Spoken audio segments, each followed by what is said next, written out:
In this video, I'm going to teach you how to find eSIM on your iPhone 14 Pro Max. It's a very easy process, so make sure to follow along.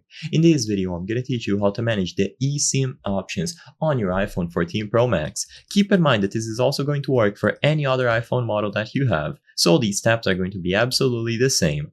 So first, to check if you have an eSIM active, go over to the Settings app and choose the Cellular option.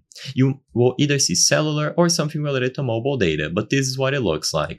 So find this option and open it up. In here, you can see all of the eSIMs registered to your device. So if you have them located here, it means that eSIM is working. Now, if you don't see anything here, but you see the option to add to an eSIM or convert to eSIM, then it means that your carrier supports eSIMs and you will be able to start converting it. But for most people, if all you want to do is find and check if you have it, then just look here. Another way to confirm that your eSIM is working and review more details about it is to go over to the settings, choose General, and inside of the General category, select About at the top.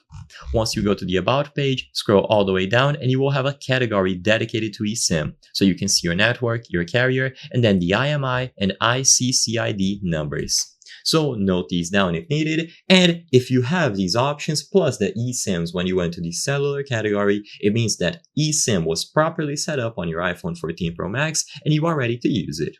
Sometimes if you don't have anything here and you don't see the option to add to eSIM, it could indicate that your phone does not support it and your carrier does not provide eSIM services. The best course of action would be to talk to them directly to figure it out. So before I end the video, I want to highlight that when I was checking the channel metrics the other day, I saw that 83% of you are not subscribed. If you subscribe to the channel, you can help us achieve the most up-to-date and best solutions to your problems. So consider subscribing. Thank you for watching and I'll see you on the next video.